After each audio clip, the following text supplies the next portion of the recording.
సింపుల్గా మాట్లాడితే సరిపోదంట, ఆ డైలాగ్తో మొదలు పెడితే వినాలని అందరూ రిక్వెస్ట్. అంతే కదండి చెప్పింది?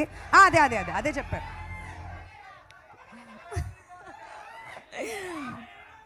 పోలరమ్మ మీ తొట్టు, నా తమ్ముడు మీద ఒక్క సై పడితే ఒక్కొక్క టెంకాయ పగిలిపోతాయి. అందరికీ నమస్కారం. చాలా చాలా థ్యాంక్స్ మీ లవ్కి. నిజంగా ఇప్పుడు దాకా నాకు గూస్ బంప్స్ ఇంకా తగ్గలేదు. ట్రైలర్ చూసిన తర్వాత ఇంకా చూడొచ్చు మీరు. It's fantastic. ఐ మీన్ నిజంగా ఒక మార్వెల్ సినిమా చూస్తే ఎలా ఉంటుంది, నిజంగానే అలా అనిపిస్తుంది నాకు. And thank you so much for making me a part of this world.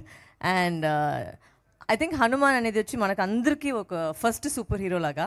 And ఆ ఎమోషన్ తీసుకొని ఇలాంటి ఒక సినిమా చేసేది. And Teja fabulous job, really looking amazing in the film.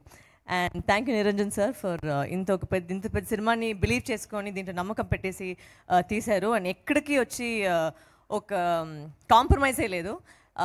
It's fantastic. ఇంకా మాట్లాడతాం, బట్ ఈరోజు వచ్చి అందరికీ చాలా థ్యాంక్స్. మీ లవ్ కోసం చాలా చాలా థ్యాంక్స్. అండ్ మీకోసం ఇంకా నేను బెటర్గా చేసుకుని వస్తున్నాను. And thank you so much. జై బాలయ్య.